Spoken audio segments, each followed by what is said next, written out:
আসসালামু আলাইকুম ওয়া রাহমাতুল্লাহি ওয়া বারাকাতুহু। সম্মানিত দর্শক শ্রোতা ভাই ও বোনেরা, আশা করি মহান আল্লাহ তাআলা আমাদের সবাইকে অনেক অনেক ভালো রেখেছেন, সুস্থ রেখেছেন। আলহামদুলিল্লাহ, আল্লাহ তাআলা দরবারে অশেষ শুকরিয়া যে মহান আল্লাহ তাআলা আমাদেরকে শারীরিক মানসিকভাবে সুস্থ রেখেছেন, উম্মতি মুহাম্মদ হওয়ার তৌফিক দান করেছেন। আলহামদুলিল্লাহ, এবং লাখো কোটি দরুদ সেই রাসূলের উপর যাকে সৃষ্টি করে মহান আল্লাহ তাআলা আসমান জমিনের সম্মান, ইজ্জত, পদ, মর্যাদা ইত্যাদি ইত্যাদি বাড়িয়ে দিয়েছেন সেই রাসূলের উপর সাল্লাল্লাহু আলাইহি ওয়াসাল্লাম।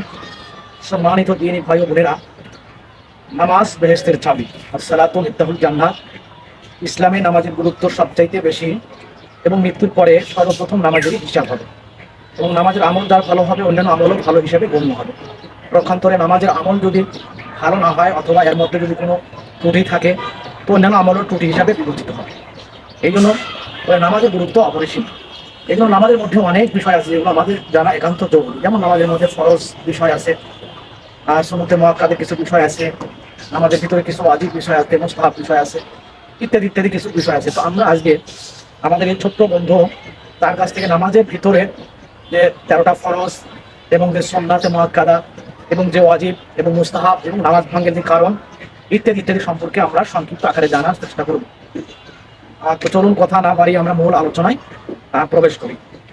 তো ছোট্ট বন্ধু, তোমার নামটা একটু বলতে ভালো হয় ইনশাআল্লাহ। মোহাম্মদ আব্দুল্লাহ আল রাফি। তুমি কোন ক্লাসে পড়ো বাবা? দ্বিতীয় শ্রেণী। দ্বিতীয় শ্রেণীতে পড়ো না?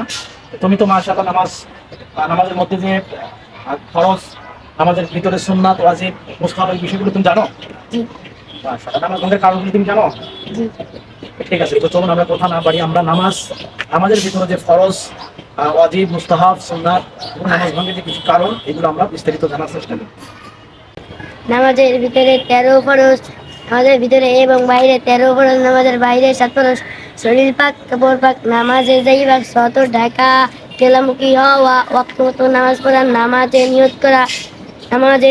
নামাজের ভিতরে 6 ফরজ, তাকবীর তাসলিমা বলা, খাড়া হইয়া নামাজ পড়া, কিরাত করা, রুকু করা, দুই সিজদা করা, আখিরি বৈঠক। নামাজের ওয়াজিব 14টি, আলহামদু শরীফ পুরা পড়া, আলহামদুর সঙ্গে সূরা মিলানো, রুকু সিজদায় দেরি করা, রুকুতে সোজা হইয়া খাড়া হইয়া দেরি করা, দুই সিজদার মাঝখানে সোজা হইয়া বসিয়া দেরি করা। দরমিয়ানি বৈঠক, দোনো বৈঠকে আত্তাহিয়াতু পড়া, ইমানের জন্য কিরাত আছে এবং জনে পড়া। ভিতরে নামাজের দোয়ায়ে কুনুত পড়া, দোনো ঈদের নামাজের 6 তাকবীর বলা। প্রত্যেক ফরজ লাগাবে প্রথম 2 রাকাতকে কিরাতের জন্য নির্ধারিত করা। প্রত্যেক রাকাতের ফরজগুলি তার ঠিক রাখা, প্রত্যেক রাকাতের ওয়াজিবগুলি তার ঠিক রাখা। আসসালামু আলাইকুম বলিয়া নামাজ শেষ করা।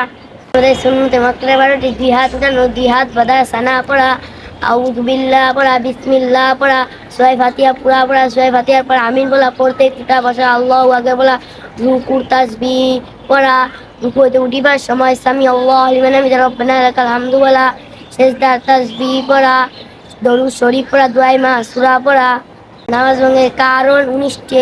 নামাজে অশুদ্ধ পড়া, নামাজের ভেতর কথা বলা, কোনো লোকের সালাম দেওয়া, সালামের উত্তর দেওয়া, শব্দ করা, বিনজরে কাশা, আমলে কাশি করা, বিপদে কি বিধ নাই শব্দ করিয়া কাদা, 3টা যে পরিমাণ চতর গুলিয়া থেকে মুক্তি বেরিয়ে যাওয়া, অব্যক্তি লোকনের সুসংবাদ ও দুঃসংবাদের উত্তর দেওয়া, বাচ্চাকে সিজদা করা, কেবলা দিক হইতে সিনা ঘুরিয়া দেখা, নামাজের কোরআন শরীফ দেখিয়া পড়া, নামাজের শব্দ করিয়া তা, নামাজের সাংসারিক কোনো বিষয়ে প্রার্থনা করা, নামাজ হাসির উত্তর দেওয়া, নামাজে খাওয়া ও পান করা।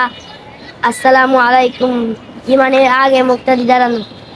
ভিডিওটি ভালো লাগলে লাইক করবেন, শেয়ার করবেন, কমেন্ট করবেন।